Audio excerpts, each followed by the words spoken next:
Good morning, good afternoon, good evening, wherever you are in the world, and welcome to episode 25 of the ESG show. I hope you enjoyed our new tune this morning. It's not a tune that I realised we changed, so that was a pleasant surprise for me. I hope it was for you as well.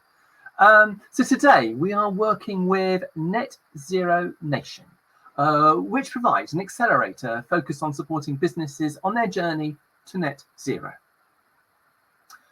So people say there's a problem with net zero, and that problem is the cost. Funding the war against climate change is the area critics focus on. Indeed, as we have said many times on the ESG critics call it woke capitalism. Milton Friedman once said that the social responsibility of business is to increase profits. Ergo, say the critics, ESG works against the social responsibility of a business.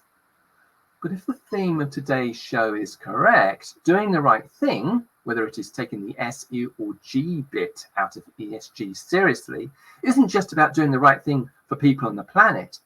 It is also about making money, or more money, too. Anyway, so today we are joined by 4 guests, 3 of whom work at the sharp end, if you like, at the coal face, or the green coal face of ESG or sustainability. Working, for example, with the Internet of Things to increase efficiency and save energy, or recycling cases used to carry wind turbines and turn them into cases for laptops, or working with mixed reality. And while sustainability is a core part of what they do, the result is often greater profit for them or for their clients. People plus planet can mean greater profit. The idea we have to choose between net zero and profitability is a false choice. There is no trade-off. Sustainability is the right choice for pragmatic business leaders, or so today's show might suggest. So without any delay, let's meet today's guests. And today on the show, we are joined by Gavin Tweedie. Hello, Gavin. How are you today? Hello, Michael. How are you getting on today? It's a pleasure to be with you all. Well, it's all our pleasure. So Gavin Tweedie is the co-founder and CEO of Net Zero Nation, a purpose-led organisation founded to accelerate the net zero transition, helping SMEs, small medium-sized enterprises, and supply chain owners to drive their net zero and social value strategies with practical help and support within a suite of accelerator programs. They have created a thriving ecosystem of net zero certified organizations, experts, and local communities who collaborate, support, and trade with each other. So, Gavin, tell me a little bit more about Net Zero Nation. Well, thanks, Michael, and it's a fantastic panel we've got joining us today. I guess the way to start is that in my own journey over the last 25 years, I've had a rewarding career working with super people and companies. But I didn't really realise there was a way to kind of live and work in a way where we can balance people and planet to create kind of profitable outcomes. And so really decided to become more purpose-driven.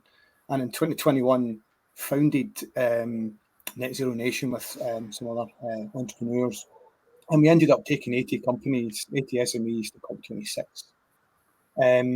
And that company that we founded, Net Zero Nation, was to go faster and further in tackling the climate crisis. Some sort of statistics for you. There are 360,000 SMEs in Scotland today that create 42% of our emissions. So we can't leave that group behind. And those SMEs, they have the enthusiasm to start their net zero journey, but they don't know where. So we ended up creating this accelerator program to mass mobilise large groups of SMEs on their net zero journey to give them the certification to the science-based targets that they would need as a license to trade when they're going into contract situations. So over the last 18 months, we've run 10 of these net zero accelerator programs. We've certified almost 100 businesses to those science-based targets, making them compliant with supply chain owners' requests. And many of those businesses you see behind me on the diagram there. So I'm really proud of this ecosystem that we've created. These businesses are winning awards, contracts, investment, and are attracting staff. And you're going to be hearing from some of those today as they're outstanding thought leaders and climate champions, and they are panelists today. Thank you very much, Gavin. So the other day we talked about this, and you talked to me about the unification of social impact in net zero, and you also talked about a multiplier effect and referred to something called impact plus growth. Can you tell me a little bit more about all these things? Well, yeah, it's an opinion I've formed working with several organisations. Businesses approach this in a very siloed way. So we have people who focus on sustainability, people who focus on supply chain and supply chain engagement, people who are focusing on net zero. But to truly embed this at the heart of your business, it needs to become integrated across your business in the same way that you would think about safety. It needs to cut horizontally. And in fact, if you think about making your supply chain net zero strategy and design it in a way that helps you also achieve your wider social value goals, then you make more rapid progress more quickly. And people feel that you really live by your values, because we're living in an era of, greenwashing. How do you prove your credibility, and how do you live by your values? So what we've seen is if you can empower and collaborate and support suppliers in your supply chains, you can help mobilize those businesses that are least able to enact net zero action. There's where you'll create the real impact, the real progress, and that builds confidence in the whole ESG agenda. And that's the multiplier effect that I was speaking about, but bringing it all together. Okay, thank you. Now, the ESG show is a global event. We have viewers from all over the world. What you're doing, it is a global. You've got a global plan here, haven't you? It is relevant to people throughout the world. Oh, absolutely. I mean, my ambition is to try and inspire other organisations around the world to take a mass mobilisation approach to this. There simply isn't enough time or resources to mobilise businesses one at a time. So for everyone who's listening today, I would encourage you to look into getting involved in mass mobilisation programmes and reach out to me over LinkedIn, and I'll be more than happy to collaborate and share and perhaps help you start your own mobilisation journey. Okay, thank you for that. Also on the show today is Jamie Burns. And if you just bear with me, I will... Hello, Jamie. How are you today? Hi, Michael. Very good. Happy to be on the show. Well, we're pleased to have you. So Jamie has always had an entrepreneurial spirit. Before he was 16, he ran a bacon run. And despite an early interest in taking apart childhood toys, such as Walkmans, Jamie showed an early entrepreneurial spirit. He successfully earned money on paper runs, a confectionery business, and all before the age of 16. He describes himself as passionate about the environment. He's now the managing director of Ailsa Solutions. I don't know if I said that correctly. You'll have to correct me if I'm wrong. Which provides conditioned monitoring and reliability solutions across multiple sectors to maximize profitability and minimize downtime. So, Jamie, can you tell me a little bit more about what Ailsa does, and what has this got to do with net zero? Yeah, no problem, Michael. It's actually Ailsa Reliability Solutions, just in case anyone tries to look us up. So we made a wee mistake on. Okay, so sorry about that. So it's Ailsa Reliability Solutions. Yeah. The name is in the reliability part of it. And it's good to see that you've just told everyone that I was a bacon boy. Thanks for that. I think actually back then I had more money than I do now, to be fair. So what we do is we're a reliability and condition monitoring consultancy. And we are a purpose-led business, and you'll probably hear that from a few of the other panelists today. And our purpose is to save clients money. And we do that by eliminating unplanned failures and reducing wasted energy in their key and critical processes. So I started the business about 3 years ago now because I seen a change in the marketplace where technology was starting to, so the cost of technology and the capabilities was starting to meet. So people were starting to look at that now for looking at the operational and reliability of their plant. But I very quickly realised that the managing the operational reliability of your plant and your net zero are actually very similar.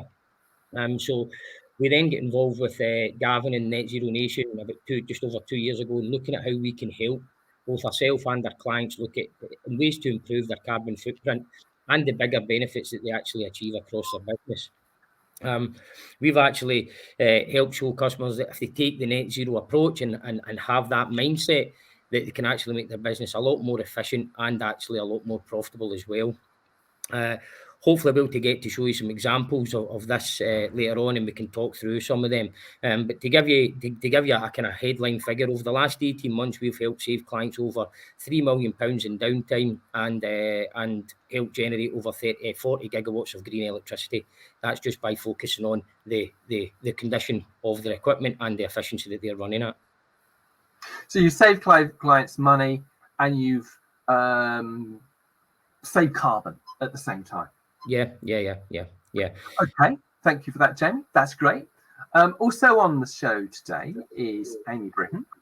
Hello, Aimee. How are you today? Good, thanks. How are you? Yes, excellent, thanks. So Aimee Britton runs Britton Scotland, an organisation with a mission to redefine the story of Scottish heritage by integrating it with the principles of sustainability and the circular economy. She says, we are devoted to crafting an innovative and environmentally friendly range of products that respect the legacy of our esteemed Harris Tweed. So, Aimee, please tell us more. So we design Harris Tweed accessories which blend tradition with modernity, taking Harris Tweed on a slightly different journey using recycled zips, woven labels, all derived from 100% recycled PET bottles. We utilise recycled coffee cup paper for our labels. Every single element of our production process defines a route towards saving energy and reducing our own carbon footprint by changing those processes to be more efficient. Okay, thank you for that. Now, I understand that you have a product. It's a case for a laptop that's made from a PVC that was used to carry a wind turbine out to sea from, I think it was Orsted. It was an Orsted wind turbine. Is that correct? Can you expand on that? It sounds pretty intriguing. Yeah, we were approached through the knowledge transfer network to have a look at a giant cover which was used for a foundation cover for a wind turbine monopile, the foundation, and we looked at reusing that material and turning it into a product. So we have laptop cover, which this section here is the PVC that was reused, and the top half is Harris Tweed. Okay, thank you for that, Aimee. And also on the show today, we have another Aimee, Aimee Doole. Hello, Aimee. Hello. Yeah, that could get a little bit confusing, couldn't it? It can. I think I'm going to have to refer to you as Aimee D and Aimee Britton as Aimee B. I hope that's okay. So Aimee Doole is the Strategy, Communications and Marketing Head at Welsh. Aimee is passionate about collaborating with businesses on their net zero journey and showcasing the role of culture and technology in creating a mindset which businesses can use to drive positive change, prioritizing their people, planet and profit with no trade-off. Her background is in strategy, marketing and communications, and she's had over 10 years in the strategic brand development space, primarily in the technical and engineering world. Her energy and enthusiasm has allowed brands to reach new heights across a wide variety of industries and gain national recognition and multiple awards. An accredited workplace innovation practitioner, Aimee has also led many cultural and people engagement initiatives to support business growth and is regularly asked to speak at conferences both in the UK and internationally. So, Aimee, can you just tell us a little bit about Welsh?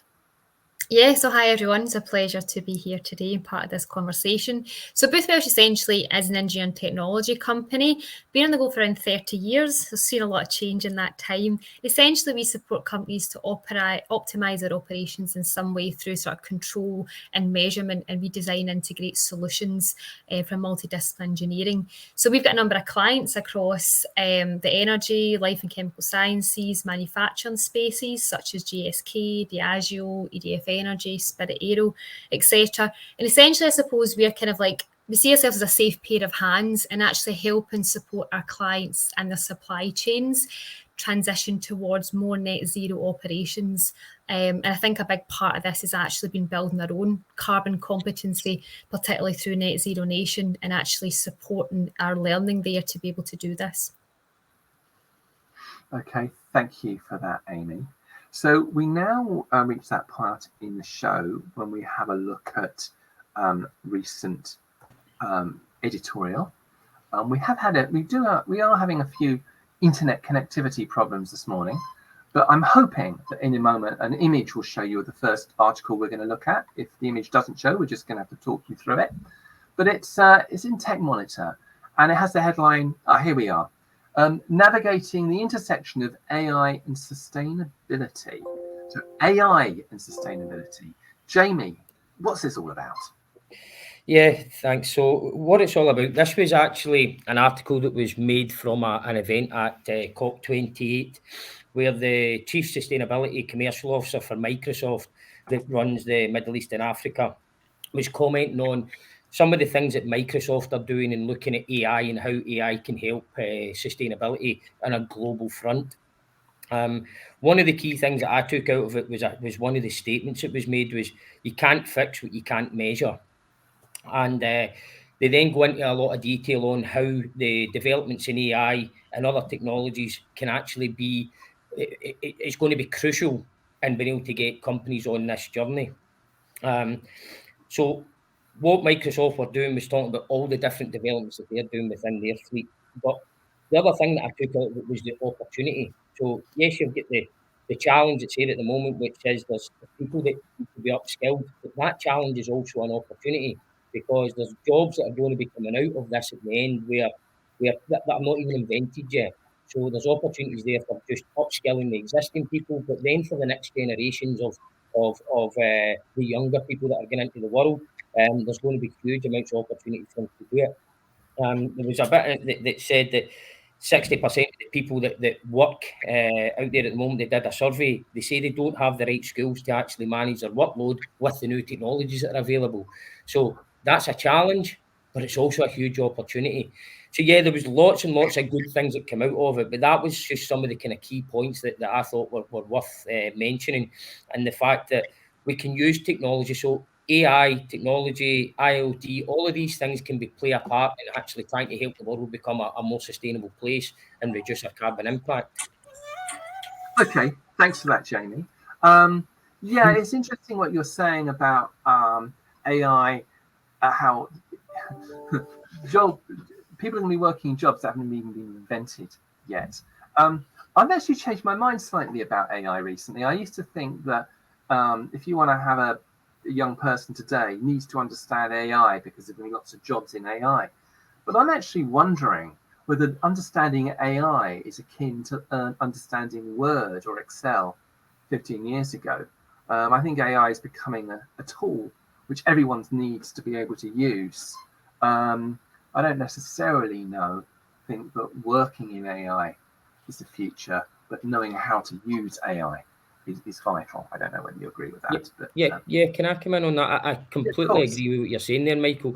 But what it will do is that AI will only do a chunk of what we're looking to do, and it will simplify a lot of things, but you will still need people that are going to be able to understand say it's an 80-20, the 20% of the data that still needs a data scientist or an analyst or something like that. But what it also means is that we can upskill the people in doing other aspects that they probably don't have time to do now within a business. And take sustainability as one of these. So someone that may be doing a different role can then focus on doing a more focused on sustainability or carbon accounts or something like that, because they can use the technology that's there to try and actually simplify their role and give them time to do other things. Okay, fair comment. Yeah, somebody once told me that every person on the planet trained as a data scientist, there still wouldn't be enough people to do the work. There's going to be such a huge need for data scientists in the next few years. Aimee D, you spotted a piece on the BBC. How Salesforce reached its net zero goals. I'm so sorry. Gavin, I missed you out. FCA finalises its sustainability disclosure framework. This is from Taylor Wessing. Could you expand upon that, please, Gavin? Yeah, this is something that is fantastic to see. Regulation starting to emerge that will force people to take more of a credible approach to meeting sustainable commitments.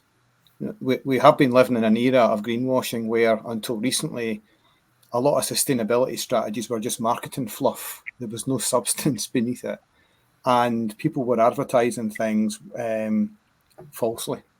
So this regulation that's coming out from the Financial Conduct Authority is fantastic, because people are now going to be held accountable to the claims that they make. It is going to be about providing evidence of tangible commitments and being able to demonstrate that. And that's one of the things we're trying to do within the Net Zero Accelerator programme, is create certified carbon accounts and reduction plans that businesses can use to evidence they're really on the net zero journey. They're not just paying lip service to it, they're actually doing it. And the three organisations that are here today are all on that journey and leading the way, very much leading the way. Okay, thanks for that, Gavin.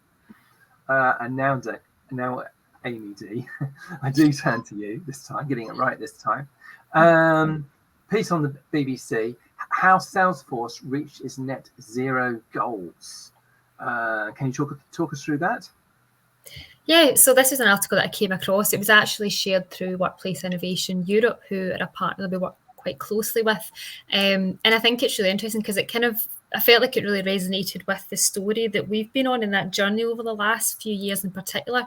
And it really talks about embedding a culture and a connection towards strategy and purpose, but actually making sure that your people really understand that and are empowered to drive that forward. This idea of having that North Star, embedding it at the heart of what you do.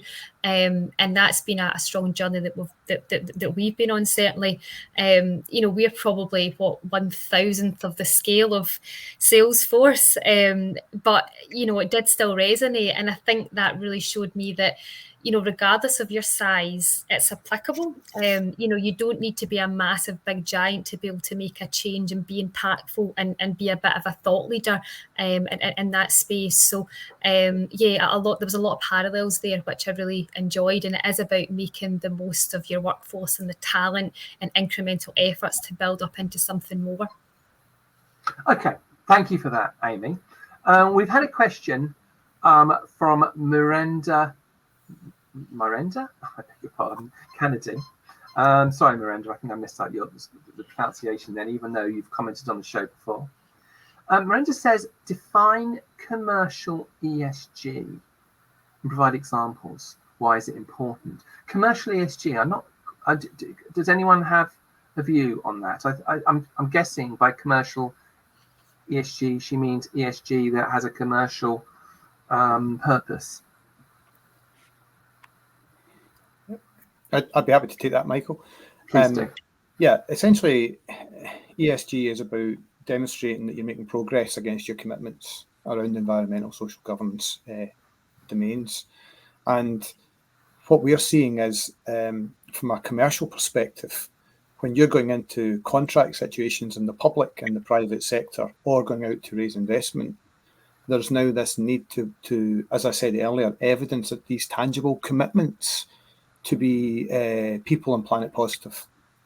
So to go out and secure contracts, to go out and secure investment, and really to be a brand that people want to engage with. I mean, Jamie, you'll speak about the number of people that have contacted you because of how your brand has been standing out, and the same as yourselves. So I think it speaks to the commitments that you're making, and I don't know if anyone else wants to come in on that. I'll come in if you want, Gavin. So yeah, we can evidence where having a good ESG approach and strategy can actually help your business. It's what from our journey so far, I would say we've won at least 4 or 5 contracts that are on the back of us having been able to prove tangibly that we are doing the right things, basically for people, planet, and profit. And there's a lot of intangible kind of benefits to it.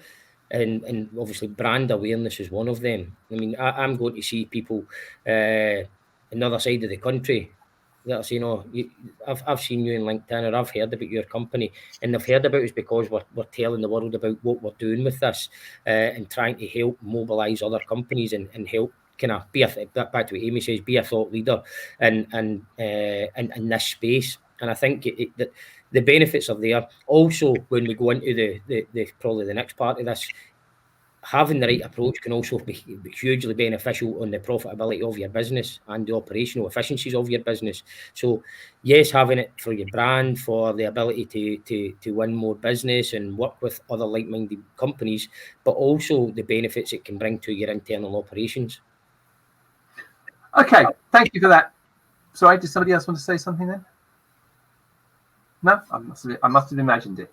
Thank you for that, Jamie. Now we're all going to disappear with the exception of Gavin and Aimee D, who are going to be in conversation. We've had a request from Nanish Gupta. Can you please put links to all these articles in the chat? So thank you for that, Nanish. You've given me some work to do whilst Jamie and Aimee are in conversation. So I'm going to disappear, put these links up, and I'll see you back in about 5 minutes. Gavin and Aimee D, over to you. Great stuff.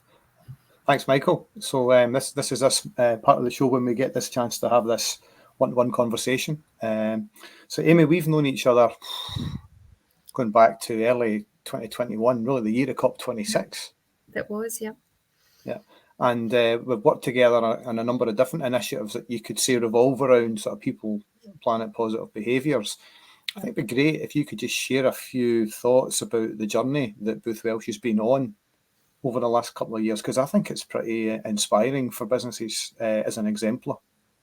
Yeah, no, thanks, Gavin. And it's just been really interesting to be part of this today and kind of actually talk about it. And we're by no means, we've still got a lot of work to do, but we're certainly happy to share where we're at just now and some of the positive outcomes that we've been able to realise from being part of this journey. So, I think really, as I mentioned in the previous news article there, actually really having a mission, a strong purpose and helping that come alive. So today, Booth Welsh talks about through collaboration, we want to engineer a better future.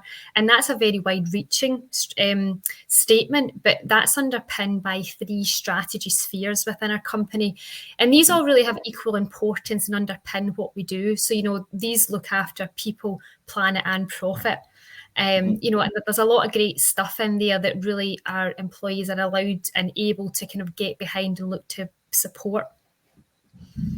Yeah, I think it'd be great if you could actually share a few examples for everyone listening out there, because when people talk about people and planet positive business, what do we mean by that? So what can you actually do? Show me the tangible things that really make that progress. Could you just share some examples of that with us now, please? Yeah, sure. So, for example, in the people sphere, we've got a number of people from different backgrounds and roles within the company working together. So one of the areas that we're actually focused on just now is a strategic partnership with Power and Futures. And this has been an investment for around about 95% of our under 25s. And this is really tuning into our Gen Z generation, if you like, and really giving them the skills for the future to understand how to measure carbon, what skills are going to need to be able to allow them to contribute to our strategy. And we've been a brilliant journey with them. And we've just recently finalised quite a large change project in-house where we swapped out our inefficient heating system, and through that, and then being able to actually have a direct change on the operations of what we're doing, we have actually managed to decrease our gas bill by around 80% and are going to save around £40,000 annually in our costs. So these were real challenges that we had, and we were able to actually come together with our staff and come up with solutions through empowering them to have that impact, which is a fantastic case study and success story, I think. Absolutely. That sounds great. Yeah. I think on the planet side of things, there's so many priorities, competing priorities. And I think, working with Net Zero Nation and actually taking part in this accelerator program allowed that shared journey with other businesses. We talk a lot today about collaboration over competition, and we really need that. We need that approach to be able to make that progress as a whole. So we are actually now hosting an accelerator with North Ayrshire Council and Ailsa Reliability Services and yourselves to really look at coming together with a number of businesses to share that best practice and kind of demystify that journey a little bit. And we're actually looking and able to see business opportunities coming from that as well, planet positive benefits, which is brilliant. And being able to share that best practice, I think, is really important. I think at last count we've done around 38 different speaking slots, in Net Zero. But as we were touching on earlier there, it's all about that brand impact, and it's a total win-win type approach. And then actually taking that a bit further, from a profit point of view, we still need to make profit and to sustain what we're doing. So we were able to work again with our workforce and through our Power and Futures partnership to look at an in-house innovation where we actually created an intervention tool to be able to better monitor our energy usage. And this has been fantastic. We've tested it in-house, and it really allowed us to be able to take action to minimise our costs, better visualise our energy use. And we're now actually just gained funding from Smart Manufacturing Data Hub to take that onto a larger scale demonstrator programme for our supply chain and clients. So really looking forward to that in the new year too. It's fabulous, and I know that there's so many more stories that you could share, and you've obviously communicating that. How do you tell the world about all this great stuff that you're doing? Yeah, and I think that can sometimes be a challenging thing because there's a lot to talk about. But actually, for this year, we've actually just today, funnily enough, released our very first social impact report. And I think, as we said, there's a lot of greenwashing out there today, and you really need to be authentic in what you do. So our social impact report talks about recent activities and examples and different things we've been doing this year to really look at helping others towards that journey and actually that community wealth building and that wider support and impact for others. Well, looking forward to seeing that and also sharing that out with the audience, because I think there's some really inspirational work that you guys have been doing over the last couple of years that I think can lead other people. So thank you for sharing that with us today, Aimee. Thank you. Great. Thank you, Gavin and Aimee. And Gavin, I've got a question for you. Everybody might want to come in on it, but it is, Nadeem Shakur, what are the benefits of working in a collaborative group as opposed to developing a program in isolation? Well, that's a good question, because if you think about taking on any kind of new initiative or any transition to any new program, it takes confidence. And confidence comes from working alongside other people, sharing best practices. So the ethos of the accelerator is bringing groups of businesses together where some are further down the road than others, and you make this collective commitment to net zero, but you take your own personal journey to get there. And Jamie, can certainly speak to a lot of examples of things you've seen over the last couple of years that you've gained, but then also shared along. And I think it is that confidence, that comes from seeing what others are doing and leaning into your cohort as well. So Jamie, do you want to add to that? Yeah, for me, the collaborative approach is a must. We're trying to eat a very big cake here. It's a difficult thing to do on your own. So yeah, I've learned huge amounts from other companies. Like Aimee is an example. So Aimee and Booth Welsh, I look up to these guys. I learn a huge amount in everything every time we transact and interact with each other. And you do learn by doing a lot of the time, but you can also learn by what others have done. And the collaborative approach as well, what that also brings is it gives you a sounding board. When you're trying to develop a program in isolation, you've maybe got a few people round about you that you can bounce these ideas off of. When you've got a group of like-minded people together, those ideas very, very quickly you find out what's going to be successful and what may not be, and you can hopefully make less mistakes in the journey. You actually it's more progress that you get out of it. So yeah, 100% in my eyes, it's the right way to go, and there's loads of examples of it. Absolutely. Probably a real standout for me was recently we were having a cohort meeting 9 months in. At the start, one business said, "Hey, we've got a 4-day working week," and everyone around the room went, "That'll be right, we'll do that here." And 9 months on, 4 of those 10 businesses have adopted a 4-day working week within their business because they've been inspired, they've come to grow and trust, and that individual, that company has shared their plan and their resources, and so that comes back to that confidence. People thinking instinctively, "I would never do that," but as Jamie says, that collaborative approach can inspire you to give things a go and be experimental. So yeah, I'd encourage people to take collaborative approaches to implement programs. Can I give one more example? Sorry, Michael, before we go, I'll just one quick example on that as well. We've recently, as part of a cohort that we're doing in North Ayrshire Council, I think 10 out of the 14 companies all had the same issue, which was looking at their energy. Everyone's got a challenge with energy at the moment.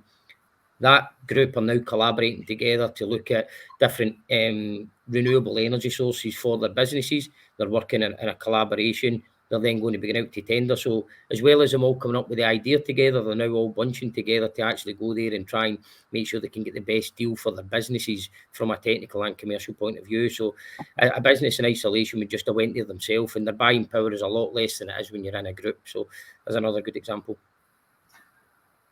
Thank you for that, Jamie. And thank you for that, Gavin. I'm just going to be talking to Gavin shortly. We've had another question come through, but I think I'll deal with that when we're all together. So, Gavin, see you in a few minutes. Jamie, I've got a big question for you, the $64 million question, or trillion dollar question, maybe. How can a business with a good sustainable strategy become more profitable? So sustainability in my eyes and the race to zero strategy, look at it as a continuous improvement project. So within a business, people have heard of the green belts, yellow belts, all this kind of stuff with regards to the continuous improvement approach to things. But a good race to zero strategy and sustainability within your business strategy doesn't have to be any different. So you're looking at where you can take waste, efficiency, and waste out and put efficiencies into your organisation, both of which will account to better profits. So if you're reducing your wasted energy, time, materials, anything like that that's in your process, then you will undoubtedly make more money. But what you're getting is people are looking at continuous improvement projects in their business at the moment from an operational point of view, rather than looking at how they do it differently from a sustainable point of view. And we've, as I say, we've been involved with quite a few businesses where they've looked at the circular economy, how often they are replacing equipment. Is there a way of keeping it going for longer? Looking at how the energy that they're using on their high critical, high energy consumption equipment. Looking at all these things, they would never have looked at that before, but now they're starting to look at it, and there's real tangible benefits, both on the bottom line and the efficiency of their operation. And also at the same time, they are meeting their goals for their net zero strategy.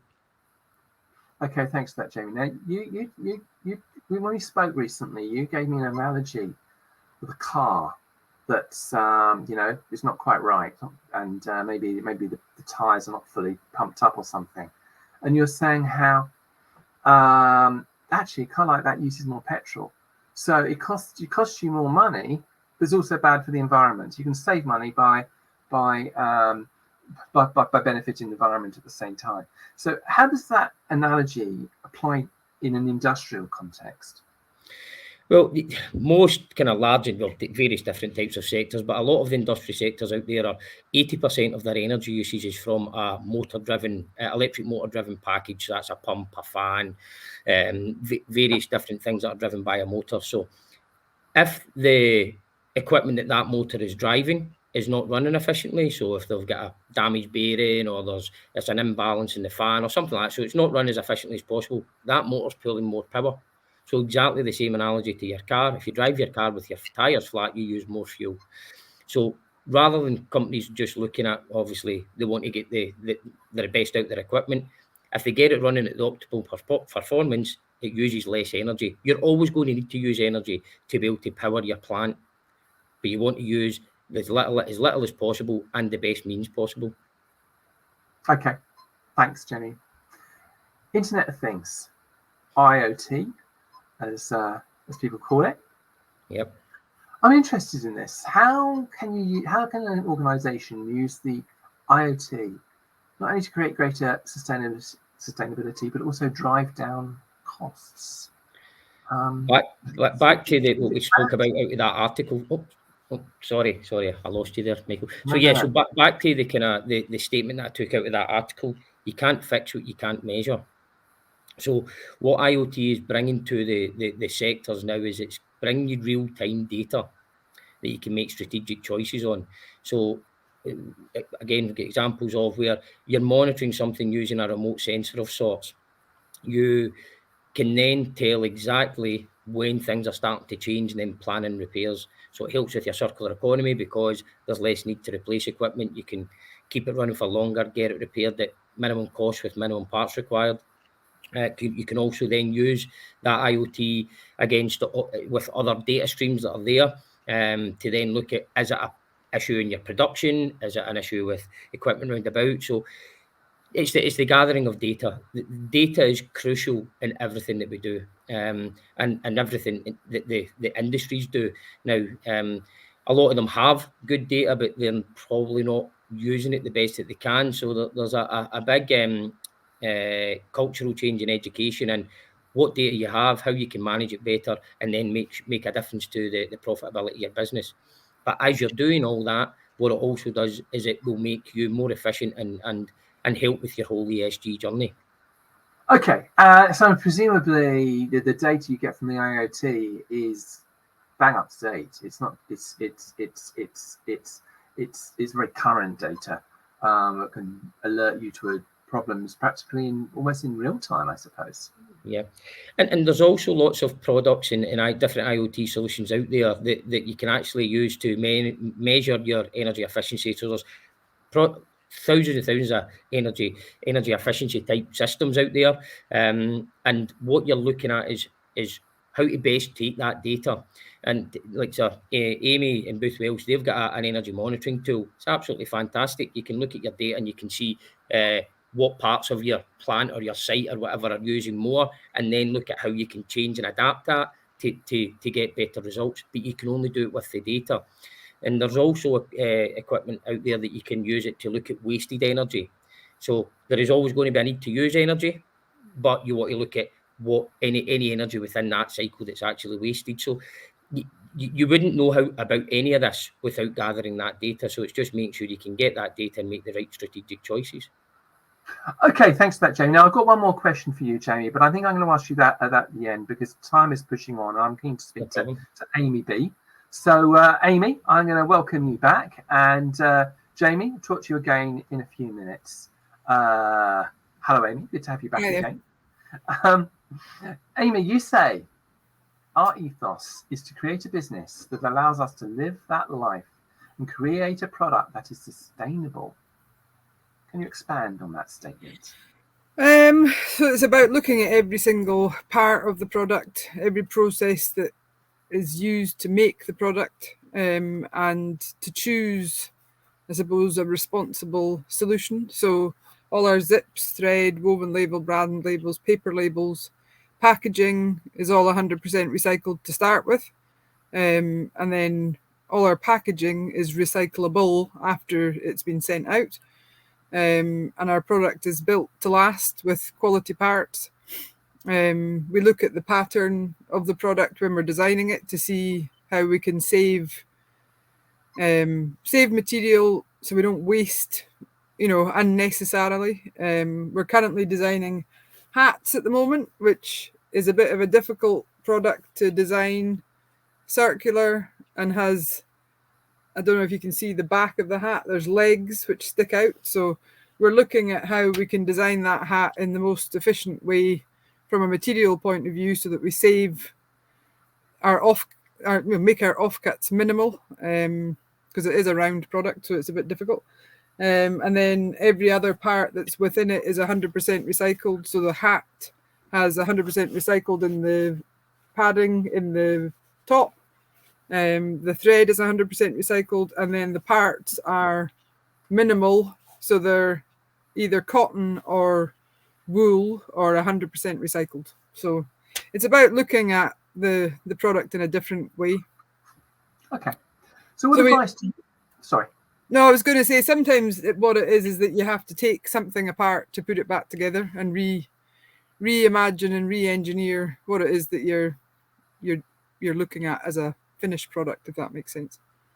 Okay, thank you for that, Aimee. So what advice do you have for organisations wishing to become more sustainable? Not susceptible here, written down here, must be a typo. More sustainable in their practices. Looking at your scopes, so your scope 1, your scope 2, and your scope 3. So scope 1 and 2 is your operating carbon footprint. So who supplies your energy, how your employees get to work, do they need to come to work, can they work from home, can you change your shifts so that you reduce the number of journeys that people make to work. So we've done that in certain places, and it means, it means you reduce your journeys, which when you take it over the course of a whole year, it certainly adds up. It's the same in manufacturing. If you reduce a product by a certain percentage, how much material do you save over 1,000 products? It all adds up over a longer period, or a bigger quantity, if that makes sense. So change to a renewable energy supplier. Encourage your employees to think about how they get to work, how we get to trade shows. So I take the train. We have a no-fly policy if possible. Try to think of other things that 2 years ago we would not have really considered. Going on the Net Zero Accelerator makes you analyse and look at every single element of what it is that you do. So it's not just we just go to work. Like we have somebody who does drive, and we have the conversation, well, what if you walked? Well, there's got to be a bit of give and take. We have one person who walks, one person who cycles. I have analysed my journeys. We've moved our workshop closer to where I live so that my journey is shorter, because I seem to be the person who does the most going back and forth from different areas. It's an all-round approach. Okay. Finally, I've got a question for you about authenticity. You hear a lot about sustainability, but not all of it is real. How much of a problem is authenticity, do you think? And what's the answer?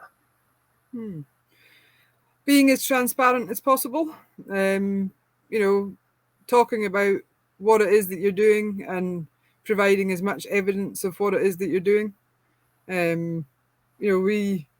Our product is about 95% wool, so we're in the process of looking at our impact, from a carbon footprint point of view, and weighing every single product. And it's been an interesting experiment to weigh every single part and see which ones are, the most efficient, if that makes sense. And it has, I suppose, made us re-look at certain products, and we're going to discontinue certain products that have more process in them because they're not as environmentally conscious as a newly developed approach, if that makes sense. Okay, no, that's great. Thank you. Right, I think I'd like to ask everyone to come back and join us now. Time, as ever, is pressing on. We've had a lot of questions, and I'd like to try and answer them all if we possibly can.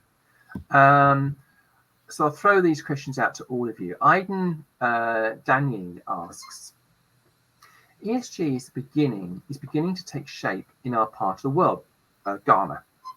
And ESG requirements are fast shaping discussions in the financial space as far as assessment for lending, and the overall operational frameworks of commercial banks are concerned.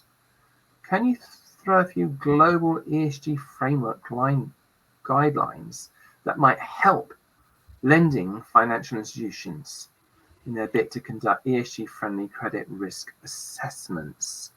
Any thoughts about that question? It's quite a tricky question, I think. Yeah, I'm happy to say something about that. Please do.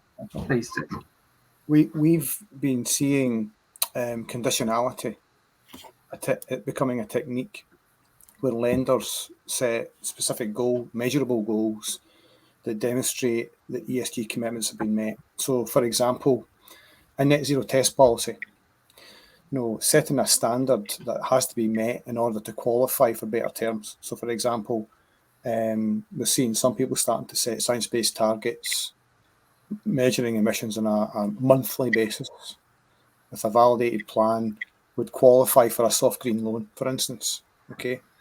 Similarly, there are great social value, social impact requirements that need to be met. So, putting in place quantifiable programs that create real community wealth creation, and communities that say we didn't just go to a school and paint a fence or dig a garden. We actually transform lives. So, how many people did you materially help and support on that? And a lot of the businesses that are here today are investing in those credible, genuine programs, whether it's supporting local charity initiatives. And I'm sure that everyone could come in and comment on some examples of that.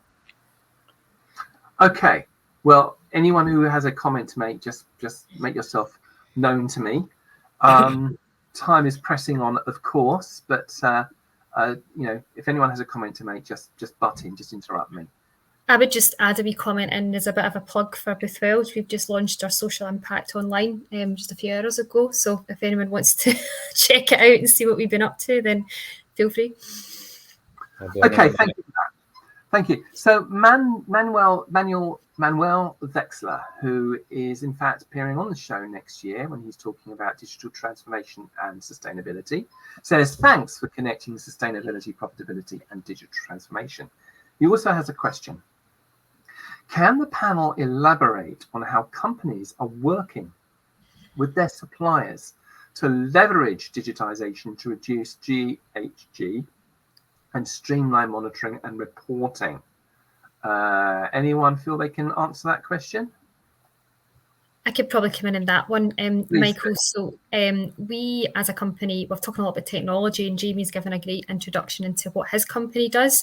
I think Booth Welsh very much complements that in the sense of looking at how technology can be used, not just for that business efficiency and productivity outcomes, but at the same time developing planet positive type outcomes in parallel. So for example, we utilise sort of AR and VR technology, digital twins, to really look at how we can actually reduce wastage, we can reduce energy, we can better understand data to make better decisions and things, get it right first time. So we really talk about this idea of implementing technology that's designed specifically to not have that trade-off between people, planet and profit. That return on investment is going to be huge when you can actually support your people, your planet and your profit. The bottom line piece with it as well.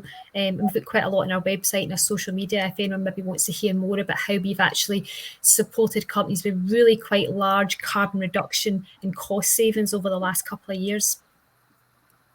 Okay, thank you for that, Aimee.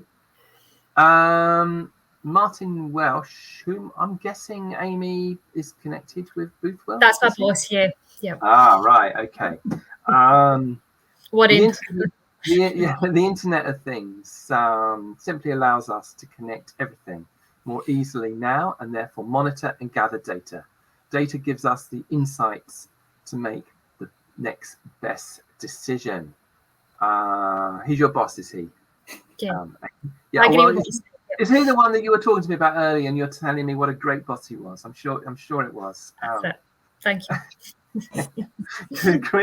Chris Butler Donnelly says, Jamie, how do you build a business case to event incentives versus savings?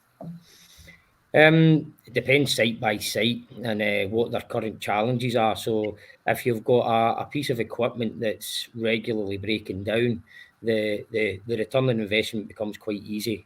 You'll tell them that problem is coming way in advance for happening, and you'll stop it. So that's an easy scenario. Other ones are looking at what your kind of plant criticality are and where it sits in something in the process. So there's the kind of scenarios is that what if it does break? So you're looking at the cost of the sensors versus the cost of what would happen if you didn't have that data. So probably a bit of a woolly answer. It depends on the situation. And that's why, as I say, we come in as a completely independent to make sure that clients can get the right sensor technology for the application and the need of the need and the challenge that you're trying to overcome. Because there isn't a one size fits all out there. So you have to look at everything in independence. Okay, thank you for that, Jamie. Chris Butler-Dolly also has a question for Aimee. Now, I'm not sure which Aimee, but I think it's Aimee Doole. I think it's a question for you. Relying on people to consider journeys to work is... Oh, no, actually, I think this is Aimee Britton, actually. Relying on people to consider journeys to work is okay, but what practical help can you provide? Any thoughts about that? Or do you want me to press on and while you think about that? How does he mean practical help? Practical help. Well, I mean, we only employ people who live within the local area, so they aren't relying on the train from Glasgow or Edinburgh. I suppose it's about looking at that's by accident more than anything. I suppose would you give somebody a bus pass? Yeah, why not? If that's an option. And the buses aren't very reliable, mind you, but anyway. I can probably come in on the back of that, Aimee, because we were kind of looking at it with some people, and it's back to what you said. It's trying to think about things a bit differently. Yeah. So getting people to think differently on the choices that they make, whether that be plane, bus, car, whatever. But you've got all these initiatives. So you've got like cycle to work schemes. You've got various different initiatives in different local areas to try and help with your employees getting to work. I know that Aimee, Doole, you guys looked at the kind of an e-bus at one point, didn't you, for some of your staff? So it's about thinking differently, and then as a business, how you can then support them in that journey. Okay, thank you for that. Aidan, Gavin has given a more comprehensive answer to your question in the chat on LinkedIn. I think we really do need to quite seriously think about coming to an end now, but I thought I would give you all 30 to 60 seconds to say whatever you like, to maybe people plus planet equals profit. Is that so? You can answer that question, or if you have something else you want to say, that is fine. Aimee, Doole, do you want to have a go? Have you got something to say? 30 seconds. Yeah, I think really with these conversations, you only really scratch the surface of it all, don't you? So I've enjoyed it today, and thanks for taking part, everyone. Feel free to connect, as I said. I think for me, one of the real kind of like penny drop moments as being part of the accelerator with the team here is that net zero is a role of everyone, not just health, safety, environment type roles. Procurement, supply chain, commercial, finance, marketing, this is how we really create that momentum to build it and embed the sustainable change in the business. And we've a live example of how employee empowerment has really created that tangible progress. So please think and don't think that it's the role of one person, because you will achieve more if you collaborate. All right, thank you for that, Aimee. Jamie, any observations to make? You've got 30 seconds to say what you want, really. I would just want to kind of finish off with this. ESG and a net zero approach doesn't have to be difficult. There's so many things that can be done just by a change in mindset, similar to what everybody in the panel's discussed. Mm-hmm. So it's just looking at things a little bit differently and seeing if you can do something that might be better for the planet and also your people. And I'm very, very confident that you'll end up seeing the profits in it. So it doesn't have to be difficult. We as human beings make things more difficult than it needs to be quite a lot of the time. Just have a wee think about what you're doing and you'll see the benefits.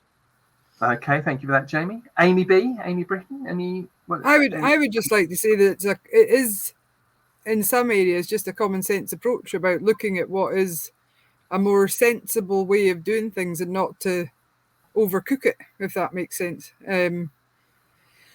Yeah, but collaboration is most definitely a big part of it, and ensuring that your suppliers, you choose the right suppliers. And if you find suppliers that won't budge, then there'll be other suppliers out there that, you just need to keep looking. We've found that with some suppliers that we thought were a good solution, but actually when we dug into it, there was little elements that didn't quite tick the box. So it is about analysing everything and looking at all the little details, which does take time, but it is worth it in the end. Okay, thank you, Aimee. And Gavin, do you want to finish off? Tell us a little bit more about Net Zero Nation, or the forum is yours for 35 seconds. Well, thank you for this opportunity and everyone joining us today. It's been brilliant listening to the panelists. I would like people to think about this net zero journey as a Blockbuster Video moment. Blockbuster Video didn't see video streaming coming along. They resisted it, they put it off, and they don't exist today. Yeah. So the message, the learning from that is we have to embrace net zero as a commercial business opportunity. The three panelists here today have highlighted the advantages they've seen from embracing it and embedding it at the heart of their business. It's created tremendous growth and impact opportunities. And what they've all done is exhibit strong collaboration characteristics. By inspiring the next generation of businesses to start their journey, it will benefit all of us. So I just want to say thanks to them for all their support over the last couple of years. Guys, without you, none of this would have been possible. So thank you sincerely from the bottom of my heart. And I wish everyone a brilliant holiday period. And thank you, Michael, for putting this event together. It's been super. Thank you very much, everybody. Thank you all. We just had a comment from Martin Welsh. We use the term Environment 4.0 to describe our use of digitization to meet ESGs. Thank you very much, everybody. We won't. Next time we're back, I think it's the 10th of January, the second Wednesday next year. Thank you all very much. Have a good Christmas. Happy New Year to all of you. Thank you. Happy Thank you. Merry Christmas, everyone. Take care. Bye bye.